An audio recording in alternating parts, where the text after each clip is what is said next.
এটা ষড়যন্ত্ৰ হয়, মোৰ ভুল এটা হ'ল। মই অসমবাসীৰ আগত এইটো স্বীকাৰ কৰোঁ, মই চুৰ কিন্তু নাই কৰা। এই জাষ্টিছৰ হকে মাত মাতাৰ বাবে মোক ষড়যন্ত্ৰ কৰি পেলাই আজি এইখিনি মোক ফচুৱা গ'ল। কিন্তু দাদা, মই চুৰ নহয়, অসমবাসী ৰাইজ, মই চুৰ নহয়। প্ৰথম কথা হ'ল, জীৱনত নভবা নিচিন্তা ঘটনা, আৰু আজি প্ৰথম দিনাখনৰ পৰা আজিলৈকে ন্যায়ৰ হকে মাত মাতি আছোঁ। কিন্তু এটা মই সগৌৰৱেৰে কওঁ, মোৰ নিজৰ গাঁৱৰ মাটিত মই এটা প্ৰজেক্ট আৰম্ভ কৰিছিলোঁ, যাৰ নাম দিছিলোঁ প্ৰজেক্ট জুবিনলেণ্ড, নিজাববীয়াকৈ। আৰু এই সমাধি ক্ষেত্ৰত এজন বিশেষ ব্যক্তি, লগতে বহুত কেইজন বাইদেউ, ভণ্টি, গোটেইকেইজন আছে।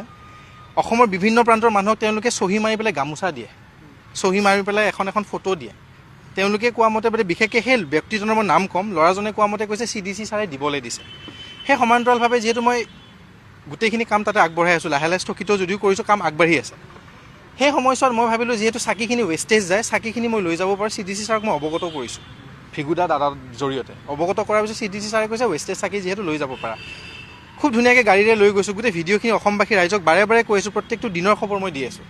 তাৰপিছত এটা খবৰ আহিলে যে চিৰঞ্জীৱ তাতে অকণমান এজন বিশেষ ব্যক্তিয়ে মদ খাই পেলাই উদ্ভণ্ডালি কৰে, চিতাত মদ খাই পেলাই যায় আৰু অকণমান মহিলাখিনিক অপমান কৰে, লগতে পুলিচ প্ৰশাসনক কাকো তেওঁলোকে ক্ৰেপ নকৰে। তুমি জাষ্ট এটা কথা ক'বা যে তুমি গৰিমাবক কথাখিনি অৱগত কৰিছা, কৰি পেলাই তুমি জাষ্ট সি যাতে অকণমান ভয় খায়, তুমি জাষ্ট সেনেকৈ অভিনয় কৰিবা, তাৰ আগত যাতে দুনাই সেই ভুলটো নকৰে। সেই কথা মতে মই মামুবাৰ কথা মতে মই গ'লোঁ। গৈ পেলাই মই তেখেতক ক'লোঁ যে অজয়, মই এটা ঘটনা, মই গৰিমাবক লগ কৰি আহিছোঁ বৰ্তমান, তুমি ইয়াতে অকণমান মদ পানী খোৱা হৈছা, মই আগতেও তোমাক অলৰেডি তাক মই কৈছোঁ, সেইখিনি কৰি পেলাই তুমি অকণমান অপমান কৰি আছা, মানুহখিনি কিন্তু ভুল হৈছে, কিন্তু তুমি পিছত কিন্তু গালি খাবা চবৰে, আৰু মই তোমাক ভাইটি দাদা হিচাপে কৈছোঁ। সেইখিনি আৰম্ভণি। আৰু এই যে জুবিনলেণ্ড, এই যে প্ৰজেক্ট জুবিনলেণ্ডৰ নামত যিখিনি কাম হৈ আছে, যিহেতু এওঁলোকে গামোচা দিয়ে চহী মাৰি, অসমৰ ৰাইজে গম পায় যোনে যোনে লৈছে, এখন এখন ফটোও লৈ যায়। মই নিজৰ ঘৰৰ কাৰণে নহয়, সেই জুবিনদাৰ নামত, সেই প্ৰজেক্ট জুবিনলেণ্ডৰ নামত এওঁলোকে মোক দিয়া বস্তু, CCTV তাতে আছে। মই যদি চুৰ, মা দেউতাই মোক চুৰ বনোৱা নাই দাদা। মই এইটো দুখ লাগিছে, মোৰ বিশেষকৈ মা, ভণ্টি আৰু দেউতালৈ বেয়া লাগিছে, আৰু গৰিমা বৌ আৰু গোটেই পৰিয়ালটোলৈ মোৰ বেয়া লাগিছে। কাৰণ বৌহঁতে মোক ইটো ৰূপত মই আগৰ পৰা পোৱা নাই, কিন্তু মোক এইটো সজোৱা হ'ল। আৰু মই ভাবোঁ যে এটা ষড়যন্ত্ৰ, আজি ইমান দিনে মই এটা শক্তিৰ বিৰোধী মই মাত মাতি আছোঁ, কিন্তু শক্তি বুলি নকওঁ, মই ন্যায়ৰ হকে মাত মাতি আছোঁ।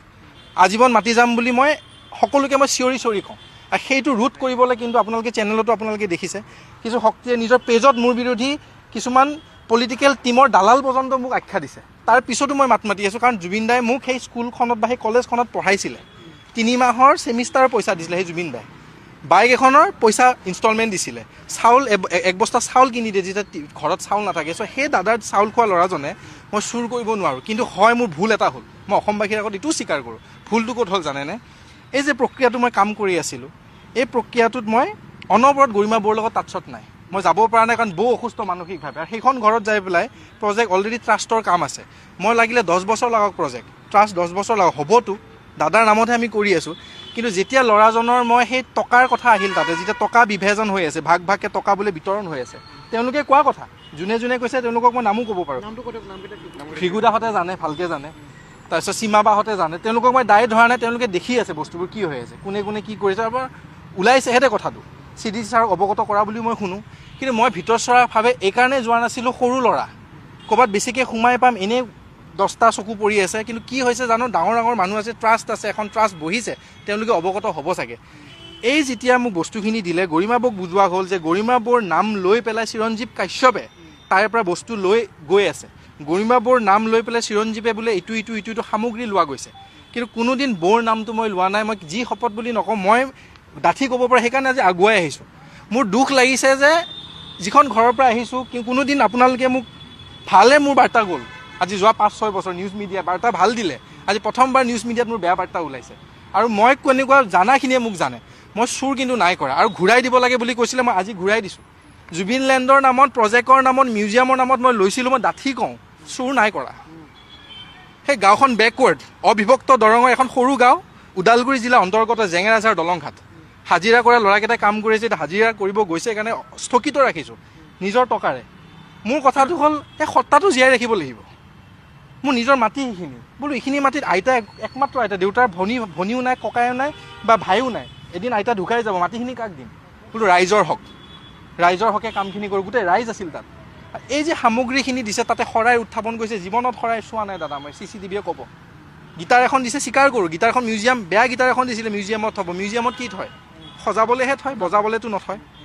এখন কীবোৰ্ড হাৰমনিয়াম বুলি কৈ আছে, এখন কীবোৰ্ড কৈছে যে সেই ল'ৰাজনে কোৱা কথা CDC ছাৰে বেয়াকৈ তাতে বেয়া অৱস্থাত আছে, ধূলা পৰি আছে। দাদা এখন আপুনি মিউজিয়ামত থ'ব পাৰে, পুৰণা দিনৰ জুবিনদাৰ বজোৱা কীবোৰ্ডৰ নিচিনা দেখিবলৈ হয় চাগে। কিন্তু মোৰ এই ইমানখিনি কোৱা ল'ৰাটোৰ বিবেকত এটা বস্তু সেইখিনি টাইমত আহিব লাগিছিল যে হৈ লওক সেইখিনি, সেইটোৱে মোৰ। কিন্তু মই নিজে স্বীকাৰ কৰোঁ সেইখিনি নোহোৱাৰ আগত মই জাষ্ট জমাহে কৰি আছিলোঁ, কিন্তু ৰাইজক দেখুৱাই আছিলোঁ। জানে দাদা, অসমবাসীয়ে দেখিছে ফেচবুকত হওক ইনষ্টাগ্ৰামত হওক যি কৰিছোঁ, জুবিন যুগৰ জুবিন দেশৰ বুলি কৈ পেলাই সদায় জুবিনলেণ্ডৰ কাম আগবাঢ়ি আছে, যাতে সেই ল'ৰা ছোৱালীখিনি দুখীয়া ল'ৰা ছোৱালীখিনি বিনামূলীয়া আৰু প্ৰতিধ্বনিৰ নামত, আৰু প্ৰতিধ্বনি জুবিনদাই গঢ় দিয়া এটা দল, সেই দলটোৰ নামত মই কাম কৰিম বুলি ভাবিছিলোঁ। কিন্তু আজি মই ভাবোঁ যদি ষড়যন্ত্ৰ হয় তেন্তে এই জাষ্টিছৰ হকে মাত মাতাৰ বাবে মোক ষড়যন্ত্ৰ কৰি পেলাই আজি এইখিনি মোক ফচুৱা গ'ল। আৰু মই জানো ৰাইজে বেয়া পাবও পাৰে, পাওক, আপত্তি নাই, ভালেই জানে।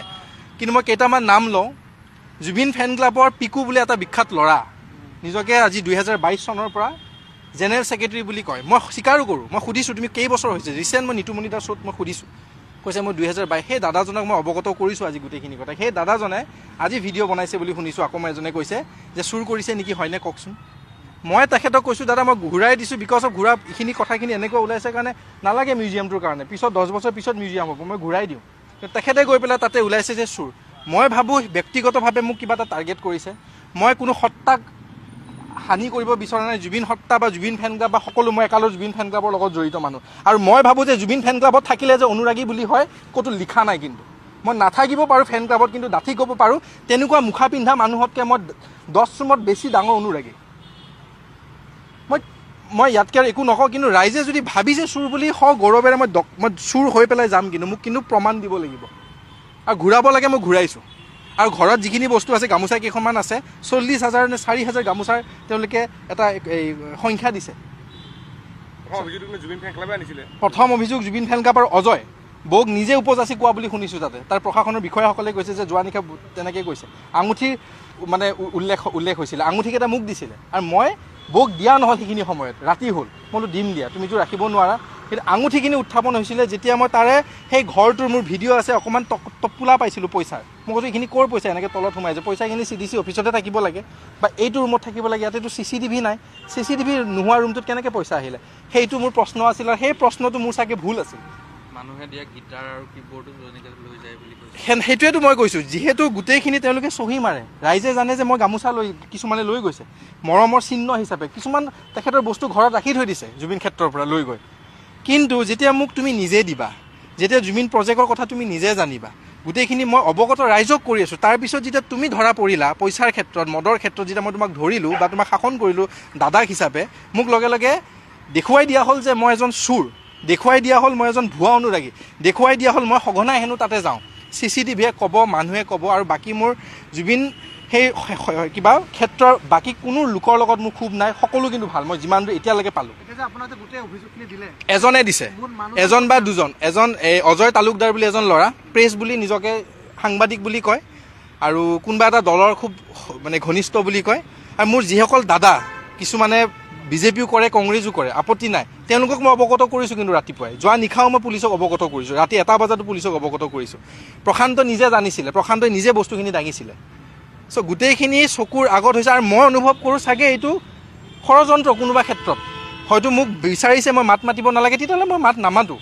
যদি চিৰঞ্জীৱ হৈ পেলাই জুবিনদাৰ ন্যায় হকে মাত মাতিব নালাগে, যদি কিছুমানে কষ্ট পাইছে মই মাত মাতাই, মই ধুনীয়াকৈ কৈছোঁ ৰাইজক হাতজোৰ কৰি কৈছোঁ আজিৰ পৰা মই জাষ্টিছ ফৰ জুবিন গাৰ্গ ক'বলৈ এৰিম। কিন্তু মনত সত্তাটো জীয়াই ৰাখিম, তেখেতৰ আদৰ্শৰে জীয়াই ৰাখিম। আৰু জুবিনদাক জীয়াই ৰাখিহে কিন্তু মই আগলৈ সাংস্কৃতিক ক্ষেত্ৰত মই কাম কৰিম। এজন শিল্পী কলাৰ লগতহে মই জড়িত। চ' ইয়াতকৈ মই বিশেষ একো নহয়, মই স্পষ্টীকৰণ হিচাপে দিয়া নাই ৰাইজক। কিন্তু মই ভাবোঁ যে ভুলটো ভুল, শুদ্ধটো শুদ্ধ। কিন্তু এনেকৈ মিছা অপবাদ দিয়াৰ লগে লগে আচলতে মোৰ ঘৰখনে গম পাইছে, বৌয়ে গম পাইছে বা পামী বাই গম পাইছে কিমান আঘাত পাইছে তেওঁলোকে। পাৰ্থদা, ৰাজাদাহঁতে গম পাইছে, একালত বজাইছিলোঁ তেওঁলোকৰ লগত, সৰু মই তেতিয়া। প্ৰিয়াংকুদাহঁতে গম পাইছে মই কেনেকুৱা, জানে কিন্তু তেওঁলোকে চিৰঞ্জীৱ কেনেকুৱা, দিগন্ত ভাৰতী হওক, ভাস্বতী বা হওক, চবেই মোক জানে। কিন্তু মই চুৰ নহয়। তুমি মোক ক'ব পাৰা যে ই চাকৰি নকৰে, মই চাকৰি তাকৰি নাই কৰা, ব্যৱসায় কৰোঁ, ফুটপাথত দোকান দিছোঁ, চাহ বিকিছোঁ, টেকেলি পিঠা বিকিছোঁ, ভাতৰ হোটেল দিছোঁ, সেইখিনি ক'ব পৰা মই লাজ নকৰোঁ, কৰ্ম কৰিছোঁ। দাদাই কয় আদৰ্শ, কৰ্ম আন্দোলন কৰা। কিন্তু দাদা মই চুৰ নহয়, অসমবাসী ৰাইজ, মই চুৰ নহয়। কিন্তু জুবিন লেণ্ড বন্ধ হ'ব লাগে, মই বন্ধ কৰি দিম, আপত্তি নাই।